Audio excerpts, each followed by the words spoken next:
Salut à toi qui m'écoute. Alors t'as vu, je change un peu le format de ma vidéo. Aujourd'hui, on va partir plutôt sur un mode podcast. Tu peux écouter cette vidéo, il n'y aura pas de slide, pas d'informations, etc. Et là, je voudrais t'emmener sur un sujet qui est créer un business rentable. Et j'ai eu ces derniers temps plusieurs discussions avec plusieurs porteurs de projets, plusieurs chefs d'entreprise. Et souvent, les personnes partent du principe « j'ai une idée, ça va faire du business ». C'est totalement faux. C'est-à-dire que dire j'ai une idée et ça va faire quelque chose, ça c'est ce qu'on te raconte quand les success stories de certaines personnes qui sont parties d'une idée qu'ils avaient et puis voilà. Mais la réalité c'est pas ça. La réalité, si tu veux faire du business et si tu veux faire du business rentable, c'est-à-dire créer un micro-business ou créer une entreprise, elle doit résoudre un problème. Le problème de tes futurs clients. C'est ce qu'on appelle en marketing un problème dur. Dur, c'est l'acronyme de douloureux, urgent et reconnu. Par exemple, j'ai mal au dos. Pour de vrai, j'ai mal au dos. Et la douleur au dos, c'est une douleur reconnue. Enfin, pardon, la douleur dans le dos, elle est existante. C'est urgent pour moi de résoudre ce problème et je reconnais que j'ai cette douleur. C'est-à-dire que je ne me cache pas derrière des excuses, etc. Je reconnais que j'ai cette problématique-là. Si tu as en face de toi identifié un problème dur de la part de certaines personnes que tu côtoies, à ce moment-là, tu as une idée de micro-business ou tu as une idée de business. On va voir tout à l'heure, je vais te citer 10 idées de business et on va pouvoir avancer là-dessus. Donc, partir du principe que tu as une idée, c'est la fausse bonne idée en fait. La vraie bonne idée, c'est de partir d'une observation, de connaître les gens, de connaître un milieu et de pouvoir à partir de là développer une solution pour aider ces personnes. Donc lorsque tu vas résoudre ce problème dur, tu dois avoir ce que Tuganbara appelle le mode 4L. Donc c'est low cost, low human, low complexity et low technology. Alors donc ça ne doit pas te coûter cher. Ça ne doit pas demander une équipe phénoménale, ça ne doit pas demander une technologie monstrueuse et ça ne doit pas demander une complexité de mise en œuvre monstrueuse. Si tu identifies un problème dur, douloureux, urgent et reconnu par ta cible, et si en face tu peux apporter une solution qui ne demande pas énormément, à ce moment-là, tu as un business rentable. Ta solution, elle doit être simple. Les stoïciens, ils expliquent que c'est la beauté de la simplicité. Plus c'est simple, mieux c'est. Regarde Google. Si tu vas sur Google, tu rentres sur le moteur de recherche Google, tu as quoi? La barre de recherche. Tu peux taper ton occurrence, no problemo. Derrière, il y a un monde de technologie. Mais la page d'accueil, elle est simple, elle est propre. C'est la page la plus visitée au monde chaque jour. C'est la page la plus simple. Donc, pense Google, pense simplicité. Tu vas voir, pour ton business, c'est très important. Au-delà de ça, je te propose d'étudier ou d'envisager 10 business. Par exemple, tu habites en ville, tu as les gens qui y travaillent et tu pourrais proposer un business de promenade de chiens. Ça a l'air con, hein, on en voit dans les films américains des années 80, les gens qui promènent 10 chiens en même temps et tout. Ouais, pourquoi tu le fais pas quoi?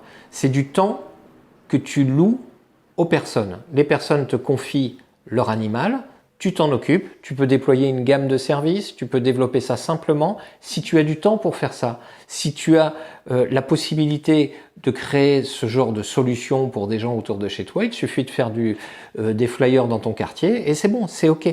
La deuxième idée, c'est de réunir une communauté autour d'un problème commun à cette communauté. On va partir d'une communauté de gens qui ont des enfants qui sont atteints d'une maladie rare. Ok, toi, c'est pas ton problème, ça te concerne pas, etc. Mais si ton intention, elle est d'aider cette communauté et d'apporter de la valeur en leur permettant de se réunir autour de cette problématique, en créant un groupe, en créant un magazine, en créant une application, en créant un certain nombre d'éléments qui vont te permettre de faire comprendre à cette communauté que ta solution, elle leur apporte de la ressource, soit du temps, soit de l'argent, soit de la compétence. Et ça, c'est un business qui peut devenir très rentable très rapidement. Personnellement, je développe un de ces points-là. Le problème dur des entreprises, c'est quoi? C'est la prospection. Et une des solutions de prospection les plus efficaces dans le business, ce sont les réseaux d'affaires. Moi, je développe une communauté autour de clubs d'affaires qui s'appellent les clubs de PP. J'apporte une solution. Le problème douloureux, urgent et reconnu de ces chefs d'entreprise, c'est la douleur, c'est la prospection. Je sais pas trop prospecter, j'ai du mal, ça me prend du temps, etc. Urgent, oui, parce que si tu prospectes pas, tu fais pas de business. Et reconnu, parce que quand tu poses la question à un chef d'entreprise, c'est quoi ta prospection?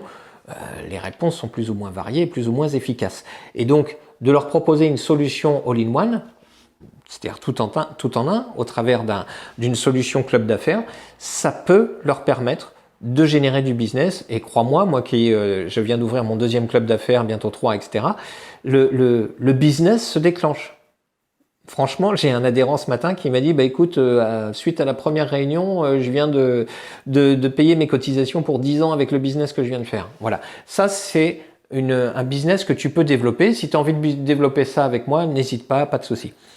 On va prendre un quatrième exemple qui est le business de l'agent immobilier. L'agent immobilier, j'ai été agent immobilier pendant des années.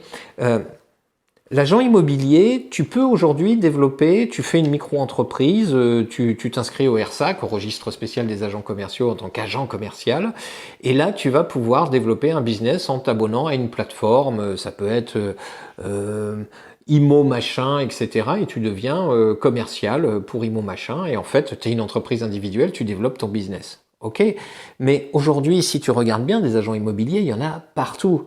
Qu'est-ce que tu pourrais faire pour te démarquer de la concurrence, pour arriver à faire ta place dans un océan qu'on appelle océan rouge, parce qu'il y a plein de poissons qui se font becqueter par plein de concurrents. Donc l'idée c'est quoi? C'est, tu es agent immobilier, qu'est-ce que tu résous comme problème? Le problème que je résous, c'est le temps, c'est l'efficacité, c'est l'apport de conseils, c'est du home staging, c'est de la mise en photo particulière, c'est une qualification des prospects et de leur enveloppe d'achat avant de visiter la maison, parce que ça sert à rien de faire du tourisme, etc., etc. Bref, tu vas identifier parmi les vendeurs, c'est-à-dire tes futurs clients, des gens qui vont te confier des mandats de maison ou d'appartement à la vente, tu vas identifier chez eux une problématique, et cette problématique, tu vas en faire ton fer de lance. Un cinquième business, c'est coach. Mais coach, ça regroupe une quantité de possibilités pratiquement infinies. Ça va être coach personnel, coach de vie, coach nutrition, coach... en fait, un coach, c'est quoi? C'est quelqu'un qui va t'accompagner. Le principe même du coach, c'est d'aider une personne à résoudre un problème pour la rendre autonome de façon à ce qu'elle ait plus besoin de son coach.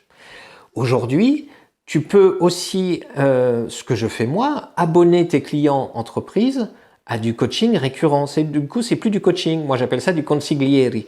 C'est-à-dire que j'ai des chefs d'entreprise qui me payent tous les mois pour que je puisse les conseiller. Alors, ça peut être sur des sujets divers et variés. Bon, mon domaine de compétence, c'est marketing-vente. Mais parfois, ce sont aussi des chefs d'entreprise, qui ont besoin de pouvoir échanger avec quelqu'un qui est neutre, qui ne va pas les impliquer émotionnellement, mais qui va leur permettre d'avoir une solution ou une réponse ou un effet miroir par rapport à leur interrogation. Et ça, c'est un business que tu peux développer à partir du moment où tu identifies un problème dur. Le grand problème des coachs, c'est que souvent, un coach, tu vas lui poser la question, c'est qui tes clients? Ah bah moi, c'est tout le monde. Voilà, le mec, il est coach en nutrition, moi, c'est tout le monde. Bah non, c'est pas tout le monde. Si t'es pas spécifique dans ta recherche de clients, tout le monde, c'est personne. Et tout le monde n'a pas des problèmes durs à résoudre. Il y a des bienheureux sur cette planète. Et donc l'idée, c'est plutôt que tu puisses dire, voilà, moi je suis coach en nutrition pour telle spécificité. Par exemple, tu peux avoir coach en nutrition pour femmes enceintes.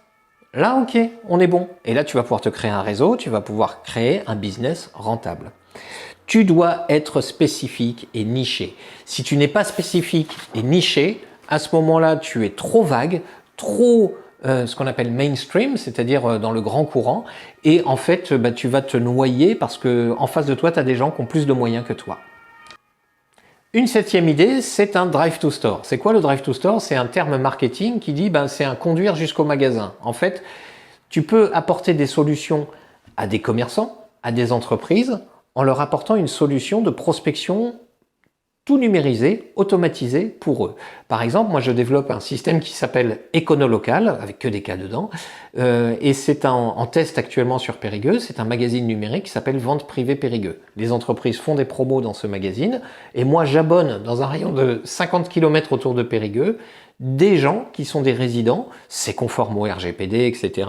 C'est pas trop complexe à mettre en place parce qu'en fait j'ai besoin d'un autorépondeur de Canva pour réaliser les magazines, mais mon job c'est pas éditeur de magazine, mon job c'est prospecteur. Et en fait je prospecte pour mes clients pour leur apporter, pour leur amener des clients directement dans leur magasin intéressés par une offre vente privée. Je discutais ce matin avec une autre chef d'entreprise dont le business est de faire de l'aménagement d'espaces professionnels. Aujourd'hui, on rentre dans une ère qui est l'ère de l'économie circulaire, c'est-à-dire très simplement, tu vois cette lampe de bureau, si je suis un hôtel, pendant 10 ans, je vais avoir cette lampe, ça même pas 10 ans, je pense que ça va être 5-6 ans, je vais avoir cette lampe, et cette lampe, je suis une entreprise, je suis un hôtel, je vais l'amortir de façon comptable. Au bout d'un moment, cette lampe, elle n'a plus de valeur, elle a une valeur résiduelle. Et cette valeur résiduelle, le jour où je vais changer mon mobilier, cette lampe-là, elle continue d'exister. Mais pour moi, hôtel, elle n'a plus de valeur, il faut que je m'en débarrasse. Ça, c'est la filière RSE, responsabilité sociale des entreprises. Aujourd'hui, il y a plein de business qui sont en train de s'organiser autour de la récupération suite à modernisation de locaux ou suite à modernisation d'entreprises. Et cette récupération emmène cette matière, cet objet, ces objets, ça peut être une table, ça peut être un lit, ça peut être n'importe quoi, ça peut être des decks, ça peut être des voitures, et tout ça va partir sur un marché secondaire, un marché de recyclage. C'est ce qu'on appelle l'économie circulaire. C'est pas aussi simple que ça, mais bon, bref. Et donc, il y a un business à faire là-dessus. Si tu apportes une solution dure, c'est quoi le problème dur? C'est que quand l'entreprise, elle a vendu un aménagement des locaux. Bon, allez, moi, une entreprise vient me voir, on va remplacer tout ça. Ok, je suis d'accord, je fais un chèque, j'achète le mobilier neuf, j'achète le conseil, la déco, tout ça. Qu'est-ce que je fais de ça?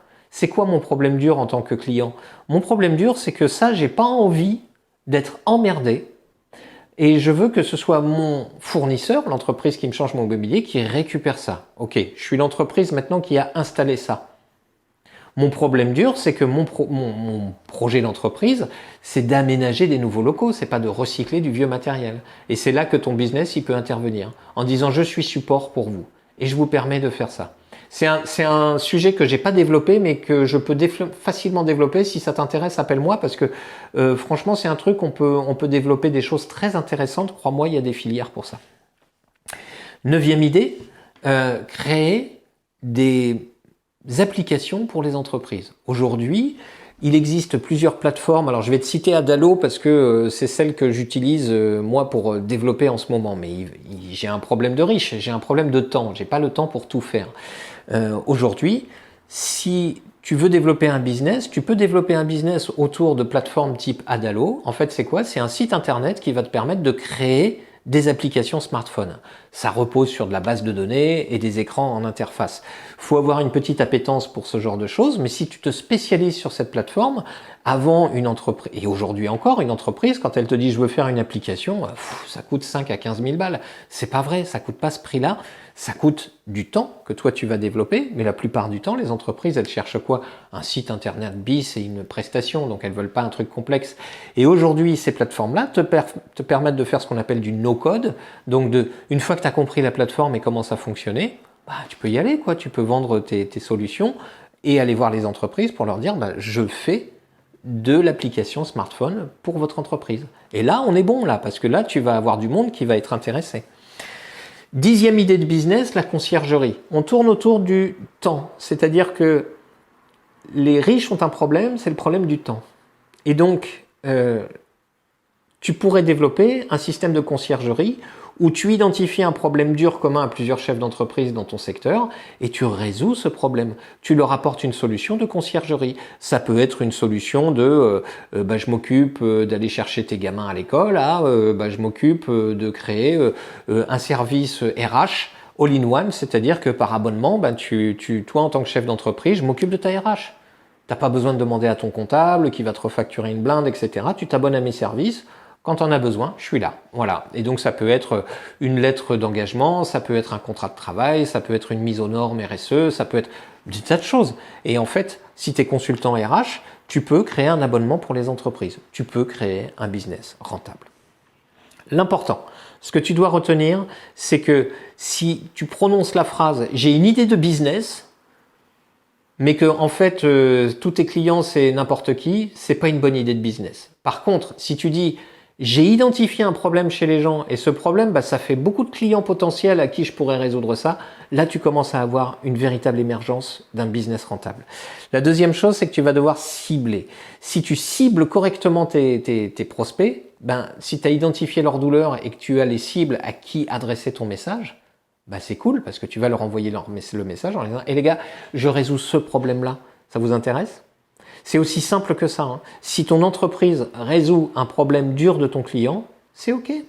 Et puis, ta communication, elle sera super fluide, super simple. Tu n'auras pas à te prendre la tête, à avoir TikTok, LinkedIn, YouTube. Non, qui tu veux à partir du moment où cette cible fréquente ce média-là. Je t'explique tout ça dans mon espace Banzai. Alors Banzai, c'est quoi? C'est une plateforme sur laquelle je mets mes newsletters, contenu inédit. À partir de cette plateforme Banzai, quand tu t'inscris, c'est gratos. Franchement, vas-y, c'est moi qui paye.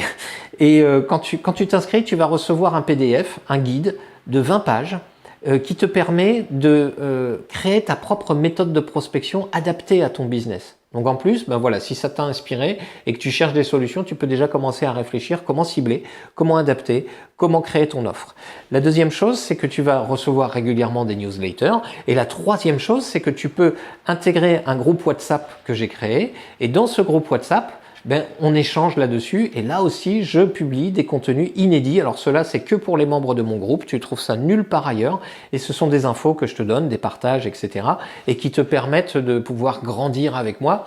Le slogan de ma chaîne c'est devenir indépendant et le rester et c'est ça mon objectif, donc n'hésite pas, rejoins-nous, le lien d'inscription est en bas de la vidéo.